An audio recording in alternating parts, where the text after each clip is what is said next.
Olá, queridos irmãos, sejam bem-vindos ao ambiente virtual do Grupo Espírita Francisco de Assis, o Jefa, de Niterói. Hoje nós vamos receber Beth Guimarães, aqui do Jefa, que fará a palestra com o tema O Reino de Deus. Então, para dar início a esse encontro, fechando nossos olhos, vamos nos concentrar, elevando o nosso pensamento a Deus, Jesus, nosso irmão, a toda a espiritualidade amiga. Agradecemos a oportunidade desse encontro virtual para que possamos manter os nossos estudos e reflexões tão importantes à nossa evolução. Pedimos, Senhor, que essa energia de paz seja emanada a todos. Fica conosco, Senhor, que assim seja, graças a Deus.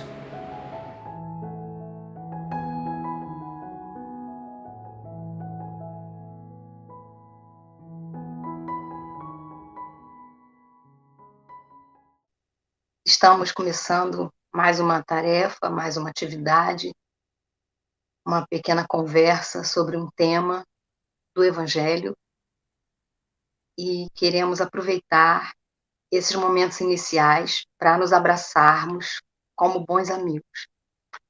Assim como Jesus nos disse que o maior amor era aquele de quem dá a vida pelos seus amigos, embora nós não tenhamos essa capacidade que ele tinha, mas temos essa recomendação em nós e podemos sentir o bem-estar que se dá quando nos encontramos nos grupos de estudos, quando unimos o nosso pensamento para orar nesse momento grave que nós estamos passando, quando podemos sorrir, mesmo que no ambiente virtual, quando nos lembramos de tantas pessoas com quem nós convivemos ao longo da vida, especialmente aqueles que somos mais velhos, temos mais pessoas para lembrar, com muita gratidão pelo que aprendemos com ela, pelos sorrisos que trocamos, pelas experiências, por todo o aprendizado.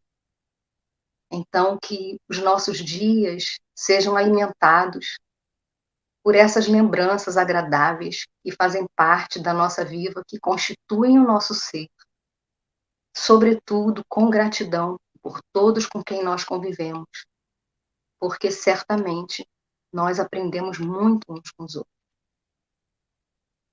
E assim, quando nós pensamos numa palestra, num tema, é natural que, misturados nesses conteúdos que nós vemos nos livros, quando vamos estudar, estão as conversas com as pessoas queridas que comungam a mesma forma de pensar a vida que nós, estão os poemas que nós lemos, estão os filmes que nós assistimos, e isso eu não inventei, né? De minha autoria, eu estou plagiando o Ferreira Goulart, quando disse numa palestra que eu tive a alegria de assistir na Universidade Federal Fluminense, que nós não somos a mesma pessoa depois de lermos um poema, lermos um livro a mais, assistirmos um filme a mais. E isso me marcou muito, porque eu me lembrei dessa questão que nós sempre comentamos, acho que até já falei sobre isso uma outra vez, a nossa... Com que frequência nós falamos que, ao lermos um mesmo livro, descobrimos novas ideias ali, que nós não tínhamos percebido. Alguém falou isso outro dia também no grupo de estudos.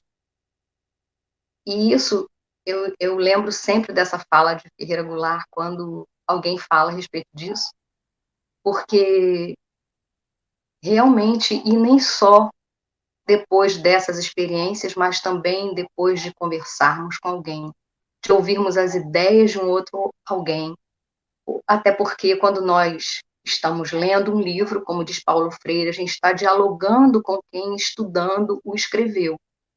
E os filmes também são resultado das ideias de alguém, das reflexões de alguém, das visões de mundo de alguém, assim como os poemas, assim como o poeta que às vezes tem a necessidade, ou sempre tem a necessidade de colocar nas palavras aquilo que não saberia dizer de outra forma.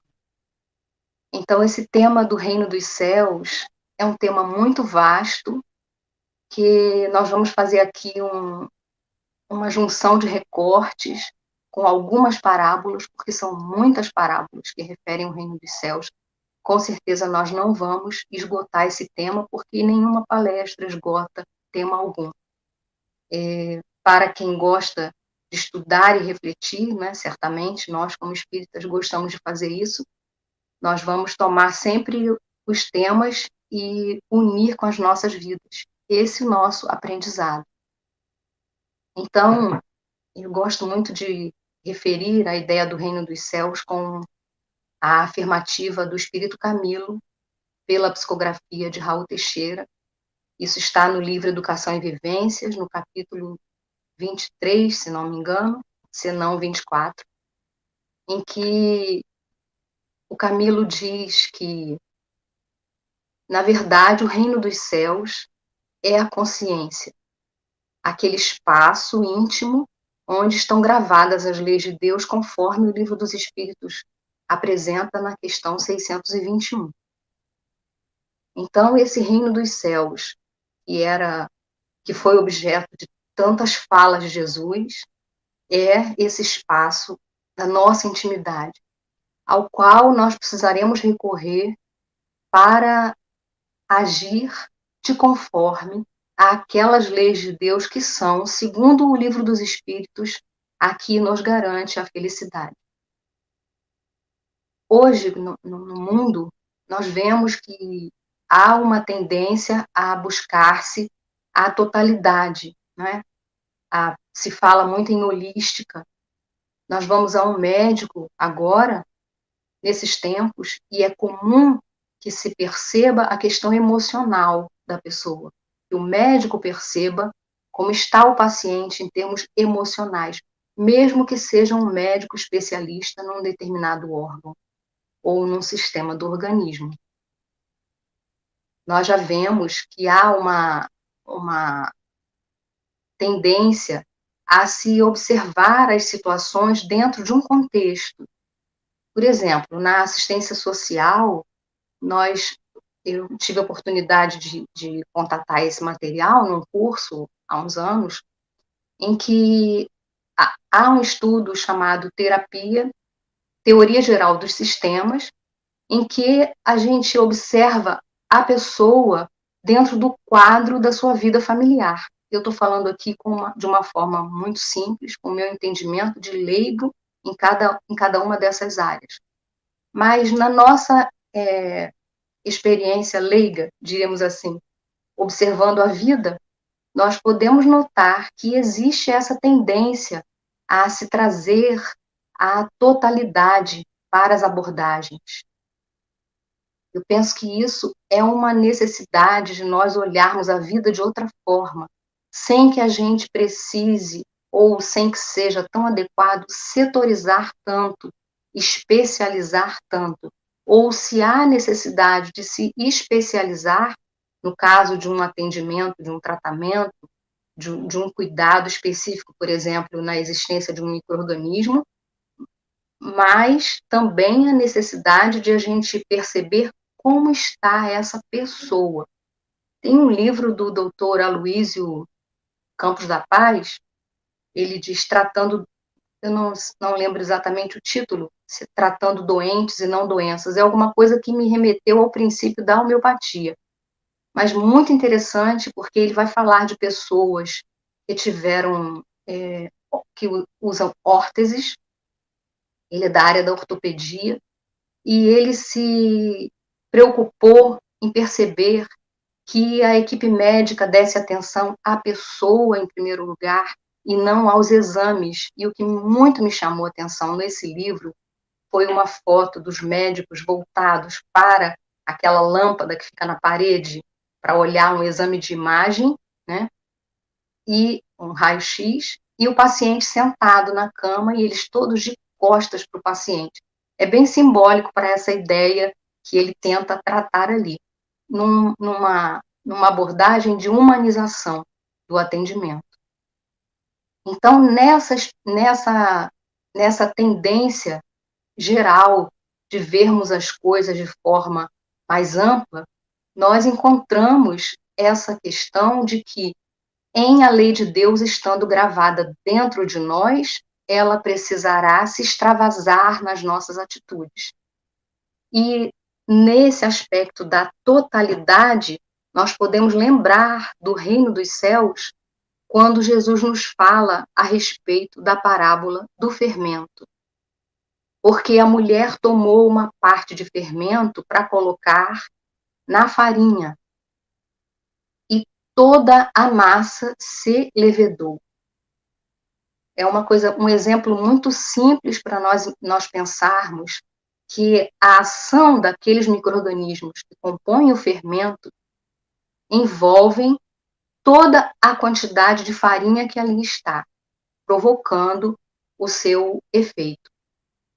A mesma ideia se coloca, ou semelhante, na parábola do grão de mostarda, quando é dito por Jesus que a semente da mostarda é uma coisa tão pequena, mas que crescerá, se tornará uma árvore a maior das hortaliças, e ali virão pousar os pássaros dos céus.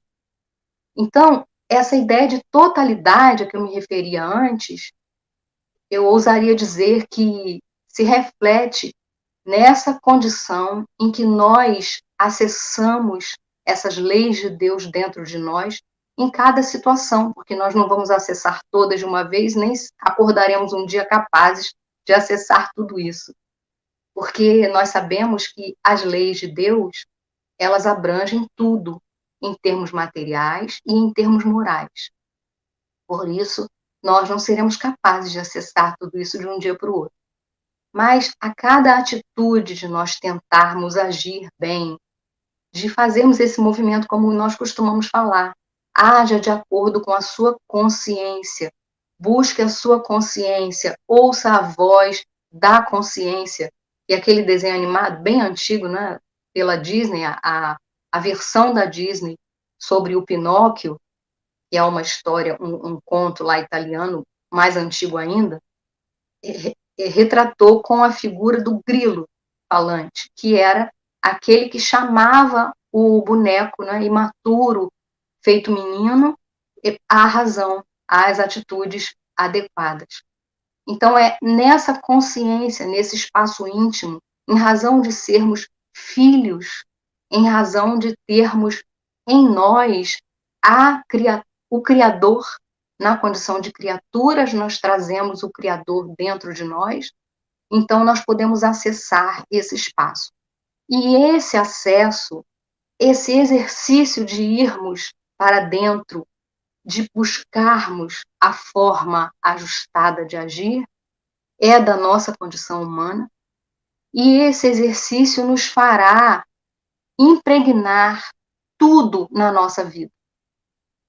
Nós não conseguiremos mais, quando fazemos esse movimento, quando admitimos como filosofia de vida, como orientação para os nossos dias, essa forma de agir, nós não conseguiremos mais ter paz no sentido de ficarmos tranquilos se nós escolhermos um setor da vida para agir assim.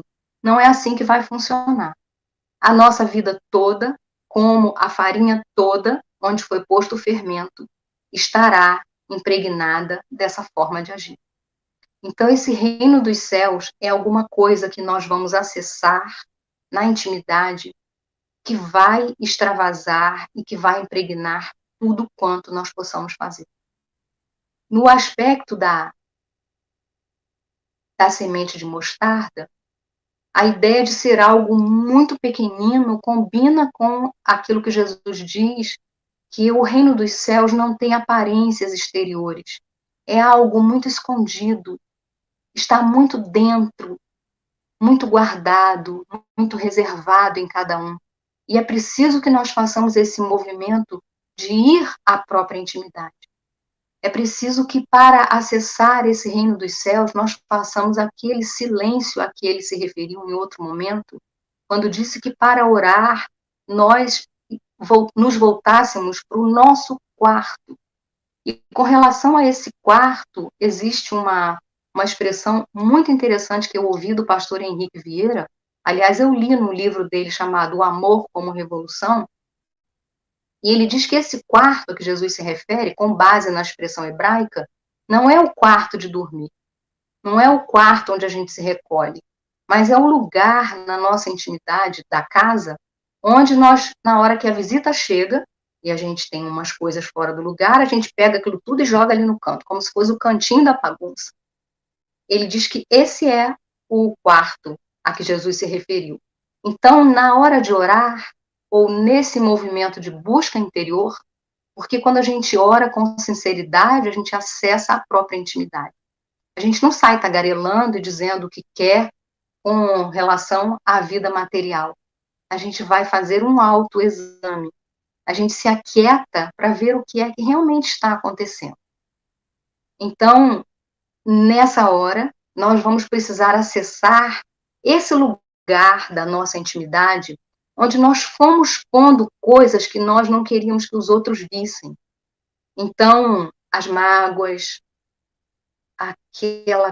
aquela coisa que nos irrita, que nos aborrece, o que nos causa insegurança, as atitudes dos outros que nos provocaram uma ação agressiva porque aquela pessoa, com aquela atitude, remexe à nossa insegurança, às vezes até a uma atitude que é boa. A pessoa tem uma capacidade que eu não tenho. Então, a atitude dela me provoca porque mexe com a minha insegurança, com a minha insatisfação de eu não ser capaz de fazer aquilo que ela faz, ou de eu não ter na vida a condição que aquela pessoa tem. Daí a gente, às vezes, tem aversão a alguém que tem uma condição financeira melhor. Muitas vezes nós somos agradáveis, somos solidários com quem tem uma condição inferior à nossa em termos sociais, em termos financeiros, mas quando se trata de alguém numa condição maior, nos incomoda. Talvez aí tenhamos algo mal resolvido com relação à nossa própria condição. Alguma frustração, alguma cobrança por não termos escolhido um determinado caminho na vida que nos tivesse, talvez, oferecido aquela situação.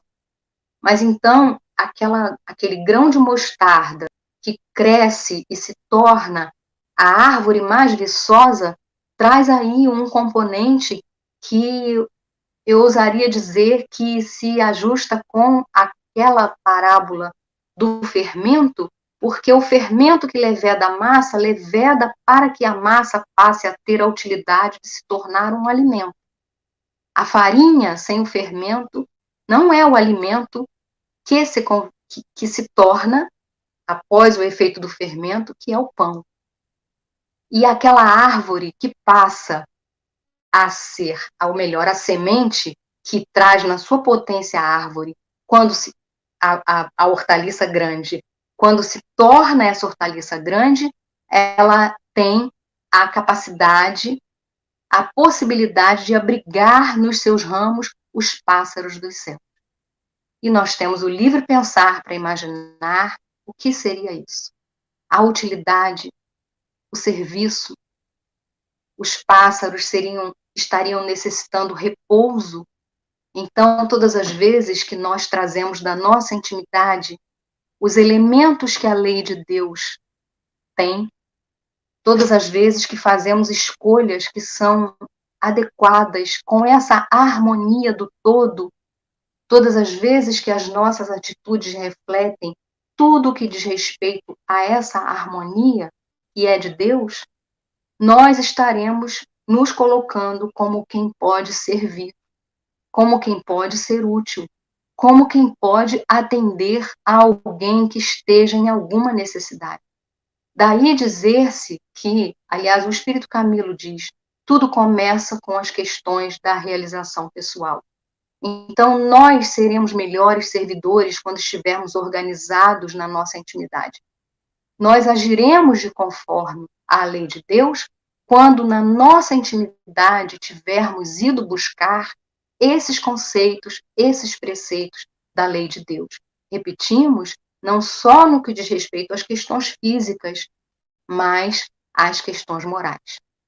Essa questão moral, nós sempre gostamos de lembrar o que diz o Livro dos Espíritos com relação à moral, sendo a regra de bem proceder, que é uma condição, então, principalmente humana, porque para se ter o bem proceder no sentido de escolher, é preciso que haja a capacidade de pensar mais do que pensar, de raciocinar.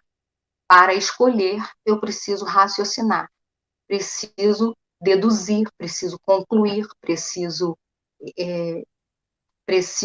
avaliar. Então, os animais não têm vida moral porque não têm essa capacidade. Por isso, nós somos diferentes deles na capacidade, na condição de pensar em Deus, porque pensamos em Deus através do nosso raciocínio. Nós não temos condição de ver, de sentir exatamente. Sentimos na nossa forma de falar, a gente sente Deus. Como diz aquela canção do Ricardo Ribeiro, que é uma adaptação de um poema de um poeta nordestino, eu percebo Deus na mão que acaricia, eu sinto Deus de várias formas, eu sinto com as minhas emoções. Me emociono diante da natureza e sinto Deus, mas não vejo, não tenho a forma exata de descrever. Assim, nós podemos pensar, então, reforçando, esse reino dos céus como esse nosso espaço íntimo quando ele esteja sendo percebido por nós. Joana de Ângeles se refere à consciência desperta. Então, pensando ainda com relação às parábolas, nós temos a parábola da rede, que se refere ao fato de que o reino dos céus é como se fosse uma rede que é lançada ao mar e traz peixes bons e peixes ruins. E nós sabemos que os pescadores, e Jesus falava para muitos deles, têm essa capacidade de escolher os peixes que são bons e muitas vezes até de devolver ao mar aqueles que não são bons. Eu me lembro que era menina, a minha mãe é nascida numa praia que não tinha acesso à estrada, nós tínhamos que caminhar um trecho, me chamava muito a atenção da gente quando os tios, alguém pescava, ou de vez em quando até aparecia na praia o chamado baiacu, que era um peixe que nós tínhamos nas questões lá, na nossa cultura, né, da família, havia a indicação de que aquele não era um peixe que devia ser consumido como alimento. E a gente fazia assim, esfregava a barriga dele, ele inflava, né, e ficava boiando até, coitadinho, que ele pudesse murchar. Mas, enfim, é só um exemplo para dizer que isso é bastante cultural, saber-se qual o peixe bom e o peixe ruim. Então, esse conhecimento dos pescadores, o reino dos céus, é como se fosse alguém que lançou a rede ao mar e vieram peixes bons e peixes ruins. Quando a gente vai se adestrando nesse movimento de olhar para dentro de si, para pesquisar, e com o tempo nós vamos fazendo isso de forma automática, como se diz, o bem vai se tornando natural, então nós sabemos identificar os peixes bons e os peixes ruins. Nós sabemos perceber, às vezes, no olhar das pessoas, as coisas que elas estão vibrando. E isso nós precisamos fazer combinando a atitude com esse reino dos céus de forma bastante tranquila. Porque o conhecimento, a percepção daquilo que é justo, do que é bom, não precisa ser lançado sobre ninguém, mas deve servir como diretriz para a nossa própria vida. É claro, né, que na nossa convivência mais íntima, muitas vezes, como mães ou como companheiros, nós vamos advertir ou dizer a quem nós convivemos que estamos percebendo isso ou aquilo. Mas esse amor de Jesus nos pede que nós façamos isso da forma mais adequada, mais cabível com a lei de Deus possível, embora nós estejamos ainda com a nossa própria condição. Mas lembrando ainda alguma parábola referente ao reino dos céus, e nós aqui vamos abordar só essas que são mais curtas, numa tentativa mais de provocar a reflexão do que, como nós dissemos, esgotar o tema, nós temos também a parábola da pérola. A pérola que era uma pérola muito valiosa, que era buscada, e quando ela é encontrada, aquele que a buscava abre mão de tudo que tinha, de todos os seus valores, de tudo que para ele antes era importante. E ele troca, ele vende tudo aquilo que tinha para adquirir essa pérola, porque essa pérola era aquilo que ele buscava. Lembremos que a pérola é alguma coisa que vive escondida. Uma pérola não é alguma coisa que uma pessoa fez. É alguma coisa que surge na intimidade da ostra em razão de uma sujidade, de um elemento estranho que ali penetra, e aquele animal que ali dentro vive vai construindo uma beleza em torno daquele elemento.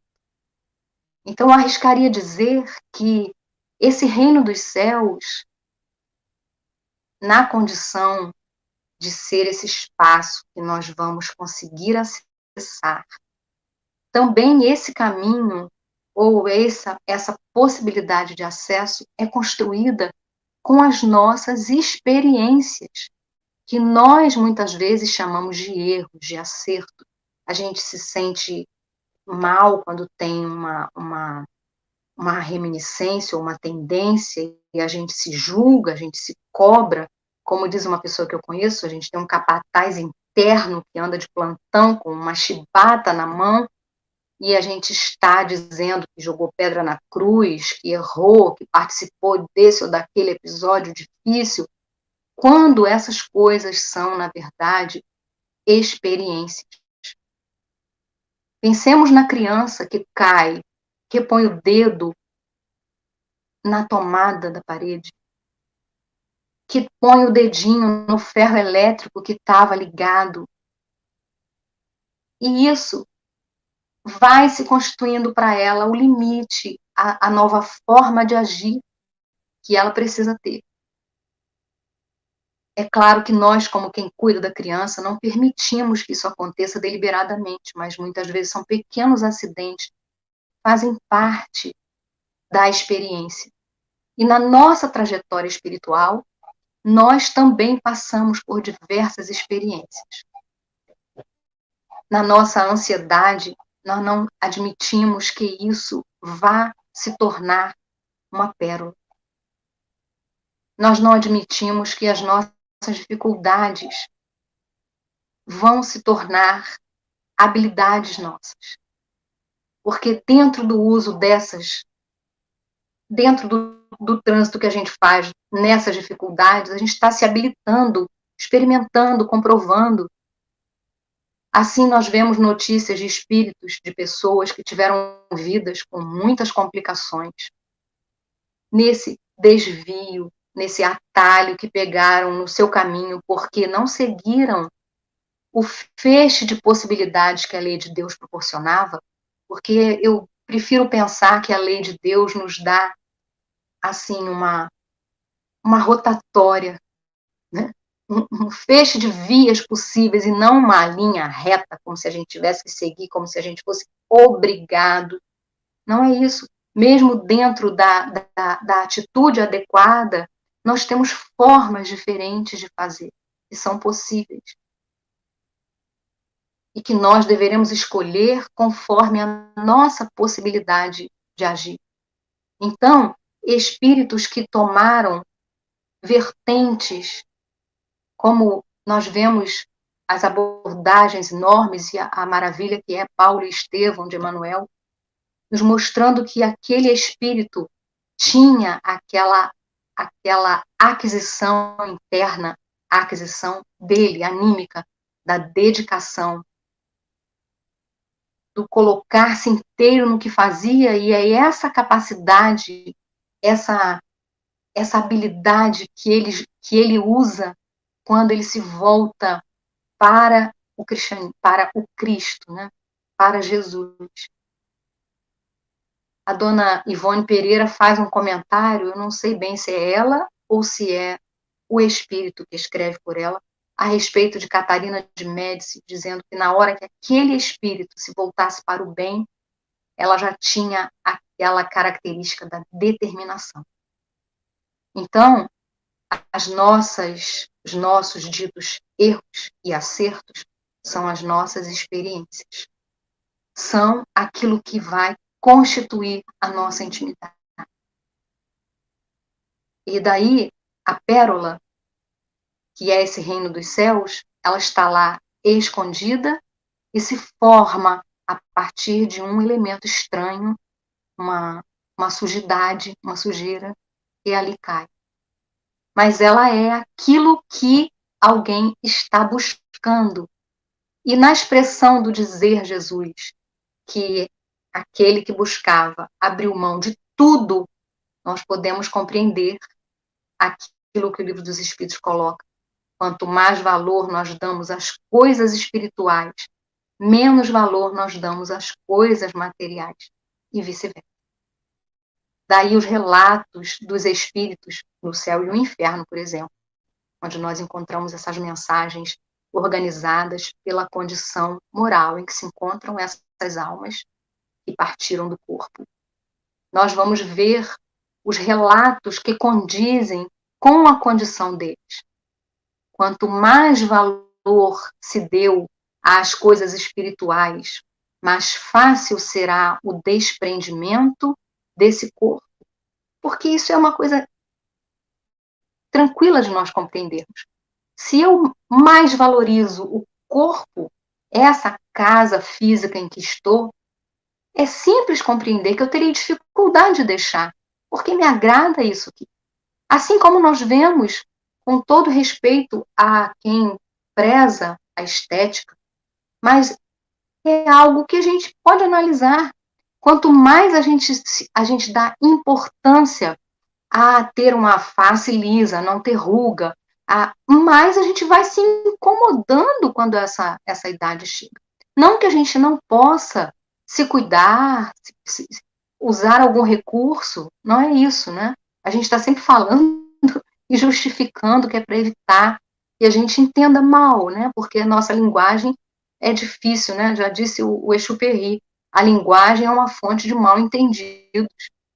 Nós dizemos uma coisa e a pessoa entende outra, principalmente nesses tempos em que se escreve no aplicativo, porque você não está percebendo o tom de voz do outro, e muitas vezes agora a pessoa não usa nem pontos de interrogação. Aqui um parêntese, né, dentro do nosso tema.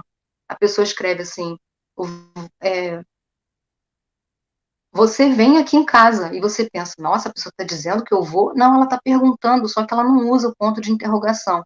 E aí fica muito difícil de compreender, né? Mas, então, nesses tempos de uso de aplicativo, com palavras encurtadas e sem pontos de interrogação, fica difícil a gente entender. A linguagem fica ainda mais insuficiente, né? Daí, eu até me perdi no que eu estou falando, com relação à questão do reino dos céus. Mas vamos tentar voltar.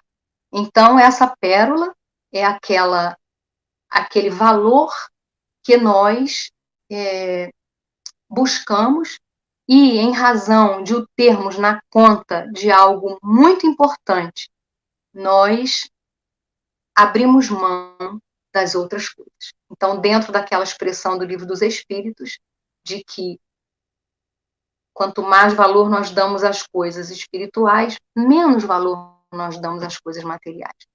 Nós estaremos vivendo, nós viveremos, mas dando valor relativo às coisas.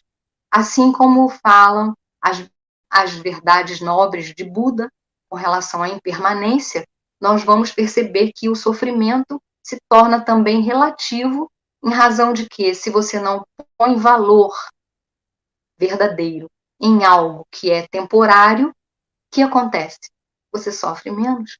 Porque cada vez que essa coisa se desfaz, se altera, se modifica, já que é impermanente, você está resguardado naquilo que é o valor real.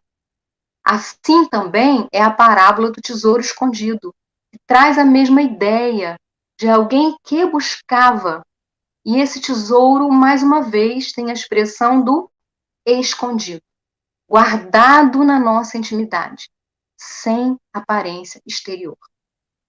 Então, para nós avançarmos com relação a essa ideia do reino dos céus, eu gostaria de relembrar a fala de Jesus a Nicodemos, quando ele diz que para perceber esse reino era preciso nascer de novo. E por que é que nós precisaremos nascer de novo? Porque enquanto espíritos, nós aprendemos sim no mundo espiritual, mas viajamos para o mundo físico nessa nave que é, nesse veículo que é o corpo, não é? Nos ajustamos a esse corpo que vai nos conduzir nesse trajeto de viagem para que nós possamos colocar em prática aquilo que nós aprendemos. Tem um espírito no livro O Céu e o Inferno que usa um termo interessante, ele diz que nós renascemos para a praticagem daquilo que aprendemos. É Ana, no capítulo dos espíritos de condição mediana.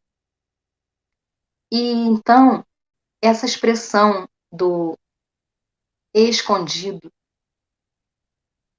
e dentro da ideia de que nós deveremos nascer de novo, nós nascemos de novo e trazemos dentro de nós, porque somos a alma que anima esse corpo, com todas as estratégias da existência do perispírito encharcado de fluido vital, mas é a alma, né? É o espírito que ali está. E nesse sentido, a gente está no corpo. E na própria intimidade, que é espiritual, nós encontramos esse tesouro escondido. Nós poderemos acessar essa lei de Deus. Então, quando Jesus diz que nós nascemos de novo para encontrar esse reino dos céus, porque nesse exercício de nascer outra vez, estar na convivência, esbarrar com as dificuldades, nós vamos nos aprimorando nessa nossa capacidade de percebermos Deus dentro de nós. Daí, quando ele diz assim, buscai primeiro o reino dos céus e sua justiça, e tudo mais vos será acrescentado. Nós poderíamos pensar que quando a gente busca primeiro o reino dos céus, isso tem a ver com o fato de que a pérola era o mais valoroso. O valor maior é esse valor espiritual. O valor maior e o que nós levaremos é esse que é do mundo dos espíritos, já que o corpo nós deixaremos, já que chegamos aqui trazendo esses valores e levaremos esses valores aprimorados de conforme a como nós vivermos essa vida. Nós morreremos melhores, considerando a forma melhor com que tenhamos vivido, aproveitando as oportunidades.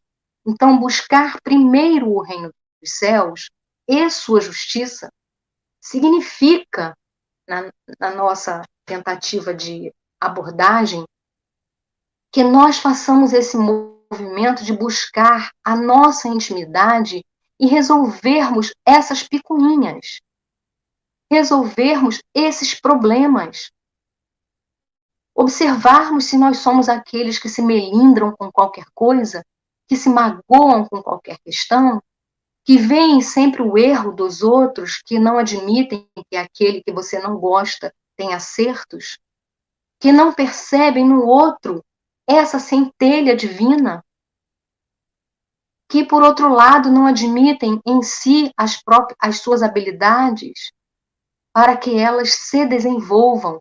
Se nós prestamos atenção só naquilo em que nós erramos, nós não nos desenvolvemos, porque a gente fica só macerando a dificuldade, nós não estamos mais com tempo para ficarmos batendo no peito, dizendo minha culpa, Se Deus nos dá uma nova oportunidade, essas leis de misericórdia e de amor que tudo organizam, nos dão essa oportunidade de aqui estarmos. É para que a gente se alevante, para que a gente viva de verdade uma nova oportunidade e não fique macerando aquilo que já não é para nós. Então, no livro O Grande Enigma, Leon Denis faz uma abordagem excelente, é sempre redundante a gente falar. Kardec fez um comentário excelente, Leon Denis fez um comentário excelente. No capítulo As Leis Universais. E ele fala sobre esse arranjo, e eu vou destacar aqui um trecho, para que a gente possa fazer um caminho para o encerramento. Ele diz assim: tudo nos fala de Deus, o visível e o invisível. A inteligência o discerne, a razão e a inteligência o proclamam. Mas o homem não é somente razão e consciência, é também amor. O que caracteriza o ser humano, acima de tudo, é o sentimento, é o coração. O sentimento é privilégio da alma. Por ele a alma se liga ao que é bom, belo e grande, a tudo que merece sua confiança e pode ser sustentáculo na dúvida, consolação na desgraça. Então, meus amigos, nesse nosso esforço de perceber a lei de Deus, que nós não nos percamos em exercícios intelectuais insuficientes, porque nós temos uma limitação. Que nós possamos valorizar as questões emocionais, buscar os nossos sentimentos, acessar esse campo emocional que também está na nossa consciência, porque Deus também é amor, como diz Leon Denis. Deus não é só a suprema inteligência no sentido intelectual. Deus é amor. O mundo não se organiza só com as questões intelectuais. A nossa intimidade não se organiza só com as questões intelectuais. O reino dos céus não é um espaço que nós vamos descobrir destrinchando com o intelecto. Mas esse sentimento, nós podemos dizer que faz parte da inteligência, e a humanidade já se acerca disso quando fala de inteligência emocional. Então, Deus é sim a inteligência suprema, mas dentro dessa inteligência há uma fatia que diz respeito à emoção, ao sentimento, a todo sentimento nobre e ajustado, a esse bem-estar que nós não conseguimos explicar quando estamos juntos dos amigos, a esse bem que nós queremos aos nossos amigos. Então, que esse nosso caminho interno, que eu gostaria de realçar que quando Allan Kardec diz, lá no item Os Bons Espíritas, no Evangelho segundo o Espiritismo, no capítulo Sede Perfeitos, fica essa reflexão para nós. O que seria a maturidade do senso moral? Que é algo que nós vamos desenvolvendo. Essa maturidade seria, talvez, a facilidade com que nós acessamos as leis de Deus dentro de nós? Será que a maturidade do senso moral é esse movimento que nós fazemos de ir à intimidade e estar com esses valores, com esses conceitos de harmonia, de empatia, de compreensão, aflorados nas nossas atitudes? Seria a maturidade do senso moral a nossa condição de acesso constante a esse Deus que nós carregamos dentro de nós, a essa consciência, a esse reino dos céus? Eu deixo essa reflexão para que a gente possa pensar, porque o objetivo de toda palestra é que nós pensemos juntos. Então, que nós possamos nos fazer bons amigos e cada vez fazermos mais amigos em todos os espaços em que nós possamos estar. Porque nós fazemos bons amigos que nós não vemos mais. Nós temos amigos de infância que nós nunca mais encontramos. Há pessoas que nós reencontramos depois de 30 anos de convivência lá, e a gente reencontra depois. Então, nós podemos fazer bons amigos em 5 minutos de conversa na rua, no atendimento a alguém que nos pede algo, com o uso desse sentimento que Jesus nos trouxe para que a gente possa acessar dentro de nós, ainda na singeleza da nossa condição, até que um dia, muito distante, nós vamos ser como Ele, termos essa porção crística aflorada. Quando nós estivermos com esse reino dos céus completamente preponderante na nossa vida, nós seremos como Jesus, porque era isso que Ele era. Como Ele disse, um com Deus. Então, Ele vivia absolutamente de acordo com essas leis divinas que Ele trazia dentro de si. Essa era a expressão de Ele ser o unigênito de Deus. Porque na Terra foi o Espírito mais perfeito que nós pudemos conhecer e esteve entre nós. Então, que possamos ser, assim como Jesus nos recomenda, bons amigos. Muita paz para nós nesse tempo difícil. Essa paz que também Jesus nos recomendou. Não a paz da gente estar tranquilo, porque a paz de Jesus muitas vezes nos tira a paz que o mundo, nos moldes do mundo. Mas que a gente tenha essa paz de quem está em movimento, a paz de quem está a caminho, quem está indo dentro de si e tentando trazer o melhor de si para fora. Nós vamos orar.